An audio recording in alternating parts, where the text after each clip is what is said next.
Tu dessines quoi? Là, je suis en train de dessiner ce que j'apparente à mon trouble. En fait, je me suis souvent imaginé que mes troubles du comportement alimentaire, c'était comme une grosse boule de laine rose, je sais pas pourquoi rose. Et en fait, je l'apparente un peu à plein de restrictions. En fait, toutes les restrictions que je me fais, bah, c'est comme plein de nœuds. Je sais pas trop comment l'expliquer.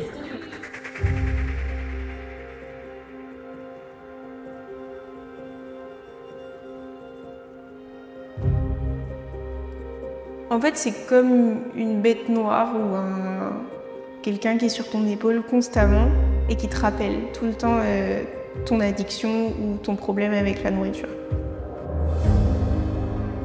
C'est constant dans ta tête. C'est tout le temps là, tout le temps, tout le temps, tout le temps, tout le temps. Ouais, t'as honte.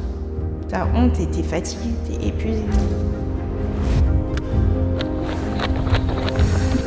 J'étais en train de me tuer à petit feu, quoi.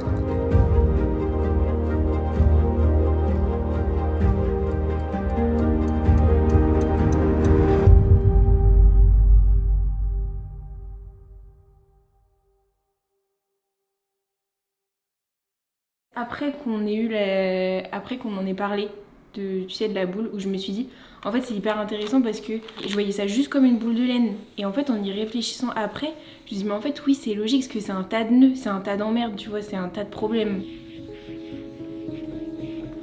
Je m'appelle Gabrielle, j'ai 23 ans et je suis atteinte de troubles du comportement alimentaire depuis 7 ans. Parce qu'à la base, je pense qu'on part tous avec... bah, tu vois, un fil quoi, c'est ta pelote de la vie. Et moi j'en ai fait des gros nœuds et aujourd'hui j'essaye de les démêler quoi.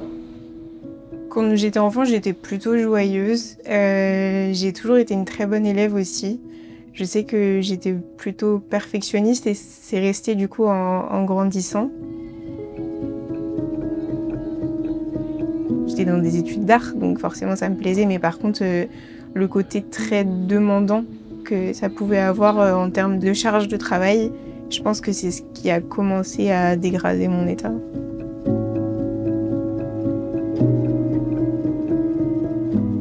J'ai eu un téléphone peut-être en 4e, 3e, et on commence à avoir les réseaux sociaux, on commence à avoir Instagram, tout ça, et je pense que ça aussi, ça a joué. Et j'avais quand même l'impression qu'à chaque fois que je perdais du poids, on allait me dire t'es belle, t'es jolie, t'as perdu du poids et tout. Et je pense que du coup, j'ai associé ce truc de perte de poids au fait que j'étais plus jolie comme ça. Et je crois que la descente aux enfers, elle a commencé en première année d'études sup, où là, ça a été... j'ai envie de pleurer.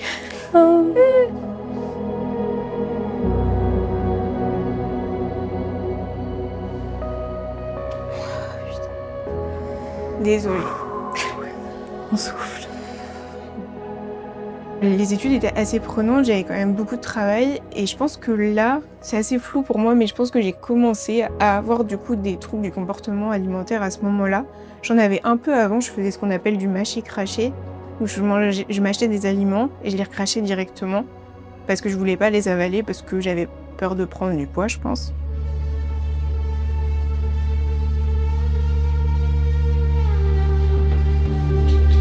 À ce moment-là, j'avais pas faim. Je pense que c'était plus une réaction à une émotion ou quelque chose qui m'avait perturbée. Donc c'est là où l'hyperphagie a commencé. L'hyperphagie, je mangeais une grande quantité d'ingrédients pendant un laps de temps assez court, ou parfois long. Les crises, elles pouvaient durer jusqu'à 4 heures. Et en fait, là, j'allais manger énormément. Et j'ai tout de suite basculé dans la boulimie. Donc la boulimie, c'est de se faire vomir directement après. Parce que déjà, je me sentais trop mal, j'avais trop mal au ventre. Je venais de manger énormément, on se rend pas compte, c'est pas juste finir un paquet de gâteaux, c'est vraiment manger une grande quantité. Je pense que je pouvais faire 2 crises par jour. C'est énorme parce que 2 crises par jour, quand je te dis que ça peut durer 4 heures, bah parfois t'es une journée où t'es chez toi et juste t'es face à ton trouble. Et là, ça peut être très long. Je l'ai fait pendant 4 ans, mais en fait, dans ces moments-là, je suis plus du tout moi-même. Donc vraiment comme si j'étais une marionnette avec des fils et qu'il y a quelqu'un d'autre qui prend le relais.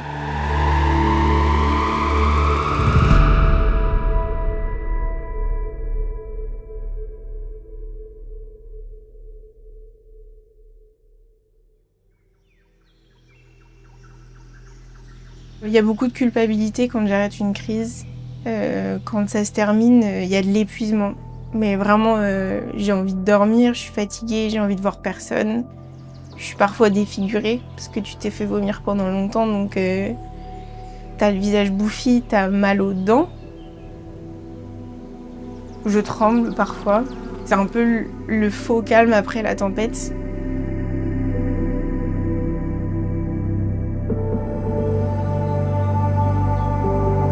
J'ai capté qu'il y avait quelque chose qui allait pas, déjà à partir du moment où tu te caches. Quand tu caches, c'est qu'il y a un truc qui va pas. Je savais, mais en fait je pense que comme tout tant que t'as pas été diagnostiqué par quelqu'un, tu peux pas trop t'auto-diagnostiquer. Aujourd'hui, il y a beaucoup d'autodiagnostics dans plein de maladies différentes, mais je pense que je savais, mais tant qu'on me le disait pas vraiment, je voulais pas le savoir. Enfin, je voulais pas me l'avouer très certainement.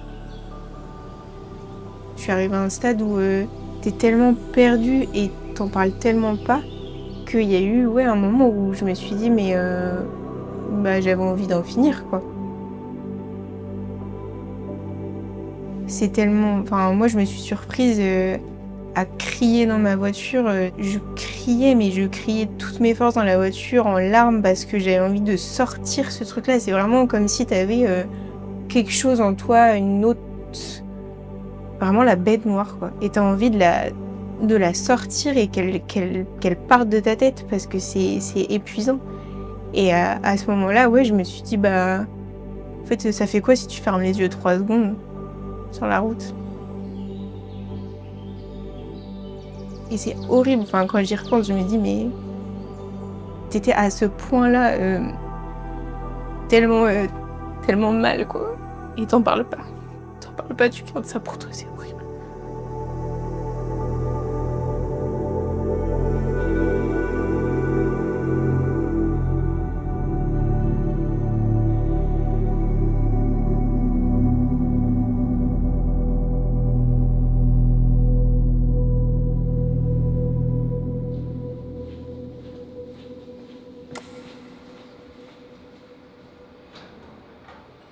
J'avais plus aucune notion de ce qu'était un vrai repas. Donc c'est-à-dire que pour moi, une compote, c'était un pot de compote. Je pensais que c'était ce qu'il fallait pour une journée. Alors que il y avait des moments où j'allais manger l'équivalent de 4 jours sur 2 heures. Et j'étais surtout déminéralisée parce que j'avais tellement vomi que tu perds du potassium, tu perds du sodium, magnésium, enfin tout. Tu cuisines quoi? Je fais un taboulé. Taboulé ou taboulé? Taboulé? Au fourneau. C'est parti. Oh, on l'a dit en même temps! T'as dit quoi? Au fourneau? En même temps que toi? Un soir où je suis rentrée de l'école, je sais que j'avais un devoir le lendemain, que j'avais beaucoup de travail et que je m'y étais prise à la dernière minute alors que ça faisait 1 mois qu'on nous avait prévenu qu'il avait ce rendu là. Moi j'adore Le Meilleur Pâtissier, j'aime trop cette émission. Alors voilà, là, je pense que pour Cyril Lignac, je vais faire une petite émulsion. Et du coup, là a commencé la crise. Et j'ai commencé à me faire vomir, manger, vomir et je me souviens même plus. Tu fais les pâtisseries? Ah, je suis nulle en pâtisserie. Et moi, ça me trigger encore trop le sucre. Du coup, j'enlève de fou. Genre, ils disent 150 grammes de sucre. Je dis, 20 grammes, ça va le faire. Forcément, le gâteau, il a pas du tout la même gueule. Je crois que je me suis endormie sur les toilettes. Et je me suis réveillée, j'avais oublié de me lever, du coup, pour aller à l'école. Et j'étais dans un état, mais c'était horrible, quoi. J'étais limite endormie sur la cuvette, Et du coup, j'ai appelé un médecin pour me faire un arrêt de travail parce que j'étais incapable de me rendre à l'école. Et ce médecin-là, du coup, m'a diagnostiqué très vite. Il m'a diagnostiqué donc hyperphagique boulémique avec un état anxieux et dépressif, du coup, à ce moment-là. Et il m'a demandé, du coup, d'écrire une lettre pour expliquer ce que je vivais et pour intégrer du coup l'Espace Barbara qui est un centre d'addictologie à Nantes. Je pense qu'en un sens, ça m'a aidée. Même si je me sentais pas du tout légitime pendant tout le séjour d'être à l'hôpital, où je me suis dit, mais qu'est-ce que tu fais là, quoi? Je me disais, mais j'ai aucune légitimité à être ici, il y a des personnes, c'est pire que moi, enfin... J'étais pas encore squelettique. J'étais pas encore au stade où visuellement ça se voyait. On pouvait pas se dire, elle a des troubles du comportement alimentaire.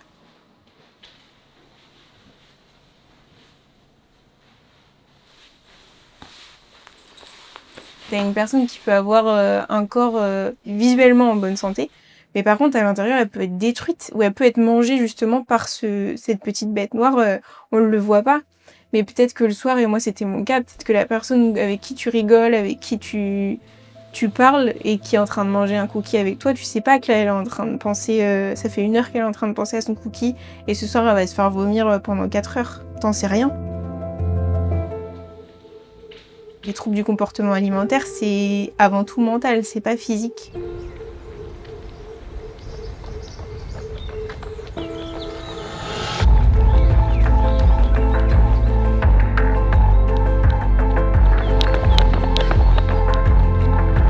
Là, je commençais à retrouver des quantités un peu plus normales, je mangeais un peu plus protéiné, j'ai commencé à refaire du sport. Parce que vraiment, j'avais cette volonté de m'en sortir et de pas retourner à l'hôpital et de me sentir mieux, tout simplement. Sauf que cette phase-là, elle m'a menée petit à petit à l'orthorexie. L'orthorexie, c'est le moment où j'ai commencé à tout contrôler en passant 4 heures aux courses pour un panier minuscule parce que je lisais tout.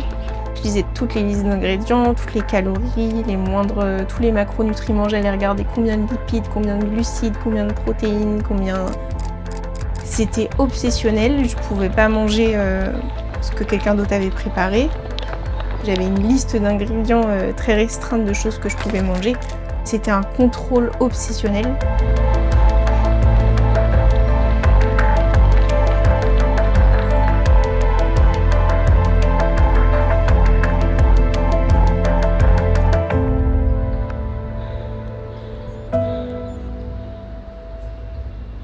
Je me suis isolée petit à petit et c'était compliqué parce que j'avais l'impression que je guérissais et en fait je m'enfermais dans une nouvelle spirale jusqu'à arriver à un stade de sous-poids, sachant qu'à côté je faisais énormément de sport, ce qu'on peut aussi appeler de la bigorexie du coup, parce que j'étais obsédée par le sport, ce qui était aussi un moyen compensatoire à ce moment-là, parce que même si je me faisais moins vomir, en fait j'avais trouvé une nouvelle manière de compenser, c'était de faire du sport à outrance.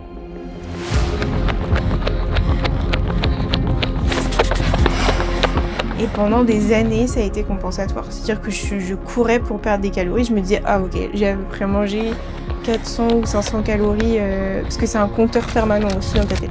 Je me dis, ok, j'ai mangé à peu près 500 calories. Si je fais une course de 1 heure et quelques, j'aurais déjà éliminé telle partie.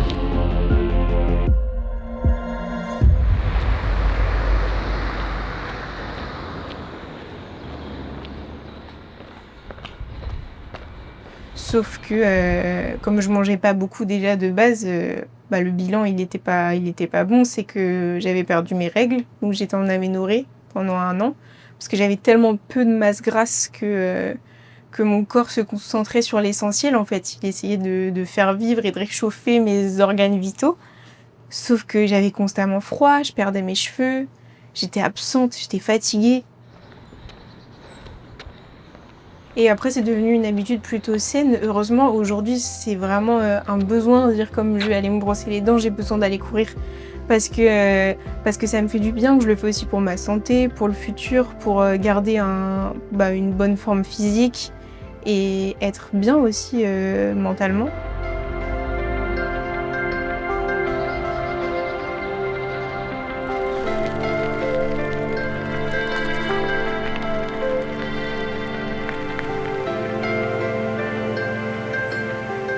J'ai testé plein de choses. J'ai testé la kinésiologue, l'acupuncture, le magnétisme, magnétiseur, psychologue, diététicienne. Et puis j'ai fini par trouver la diététicienne avec qui j'ai commencé un suivi. Et je pense que c'est important de trouver le bon praticien Et je m'en rends de plus en plus compte, c'est que tu peux pas gérer toute seule. Je pensais que j'étais capable de gérer toute seule, mais t'es pas capable. Il y a des personnes qui sont formées là-dedans et qui te donneront des clés.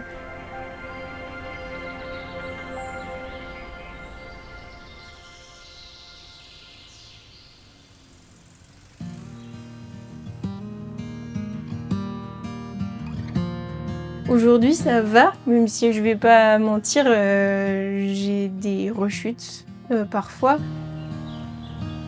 Je suis sortie de cette phase d'orthorexie. Avant, je faisais du sport pour manger, et maintenant je me suis dit, est-ce que tu mangerais pas pour faire du sport?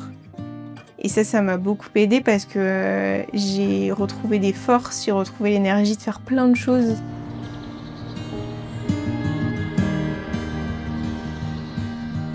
Il y a encore quelque chose sur lequel je travaille aujourd'hui, c'est que forcément ton image elle change.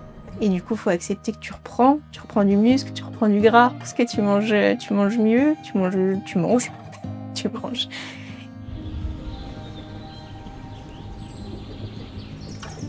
J'essaye de plus en plus de me recentrer, c'est-à-dire de retrouver un peu, t'as plein de techniques de respiration, plein de choses comme ça pour aider à se sortir d'une situation anxiogène. D'être plus sympa avec soi sur son image, parce que déjà il y a des génétiques qui font que tu ressembleras jamais à la voisine d'à côté. Et puis se rendre compte aussi des exploits, du chemin parcouru. Maintenant de plus en plus je regarde en arrière en me disant waouh, t'es capable de faire ça, t'es capable de manger du pain. Incroyable de manger du pain.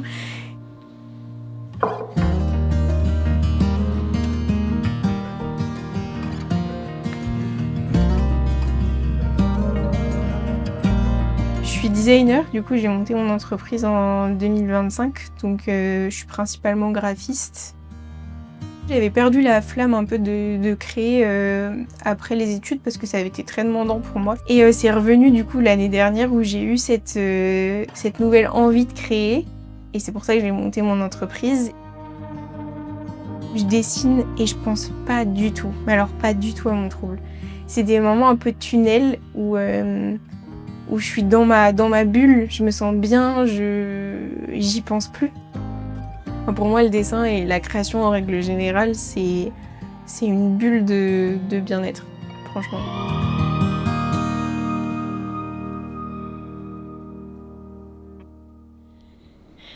Je me dis, imaginons que là, cette boule-là, c'était les TCA que j'avais il y a 3 ans, 4 ans, c'est-à-dire quand j'en avais beaucoup plus qu'aujourd'hui. Et ben on peut se dire que j'ai démêlé cette partie-là et qu'aujourd'hui, on a plutôt un truc un peu comme ça, quoi. Et c'est marrant parce que je l'avais jamais dessiné, genre je l'avais jamais sorti de ma tête. On peut se dire que maintenant, j'ai encore ça à démêler. Mais on a enlevé une grosse partie quand même. Bah carrément. Donc voilà.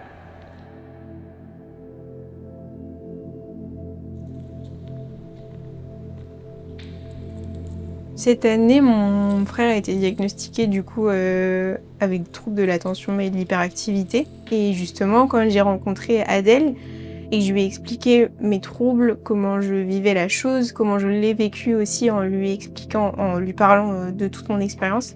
Et c'est là où elle a souligné le possible fait d'avoir un trouble de l'attention. Et là, ça a fait tilt pour moi.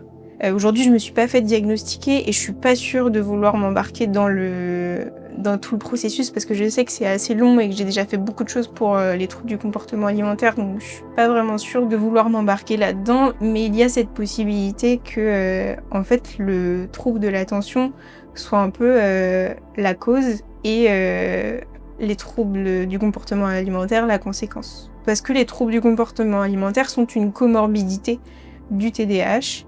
Et en l'occurrence, chez moi, ça a fait écho. Et je l'applique au quotidien, du coup, quand il y a une tâche qui me stresse ou que je dois faire, j'essaye de détecter quel est l'élément qui est en train de créer cette crise. Et souvent, c'est une tâche que j'ai pas envie de faire ou que je repousse. Et la plupart du temps, si je le fais, la crise, bizarrement, elle passe. Et ça, pour moi, ça a été un déclic. Je me suis dit, mais en fait, oui, il y a peut-être des troubles de l'attention derrière tout ça.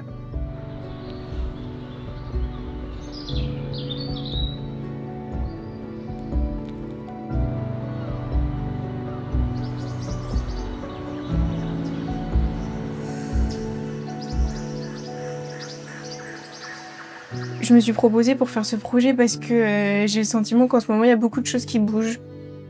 Et pour moi, le faire, c'est en partie pour continuer de faire bouger les choses et guérir parce que j'ai vraiment le sentiment que d'en parler, ça me guérit d'une certaine manière. Et surtout, si ça peut faire découvrir ce trouble à certaines personnes et aider aussi, très certainement, d'autres personnes à se dire qu'ils sont pas seuls ou elles sont pas seules. Moi, ce que j'aimerais aussi dire, c'est que il faut arrêter vraiment, mais vraiment par pitié, de faire des critiques ou des jugements sur le corps, sur la nourriture, mais sur même plein de choses, mais de ne pas faire le tonton relou ou un jugement sur l'assiette, dire ah bah dis donc tu te resserres ou ah t'es jolie, t'as perdu du poids. En fait, t'en sais rien. La personne, si ça se trouve, ça la fait chier d'avoir perdu du poids. Elle voulait pas perdre de poids. C'est pas parce que toi, tu penses que perdre du poids, ça rend les gens beaux que la personne en face, c'est aussi le cas pour elle. Donc, faut vraiment garder sa langue, quoi. Tant que la personne, elle t'en parle pas ou qu'elle a pas été très expressive sur le fait qu'elle se sentait bien comme ça ou qu'elle a envie de parler de ce qu'il y a dans son assiette, tu te tais, quoi.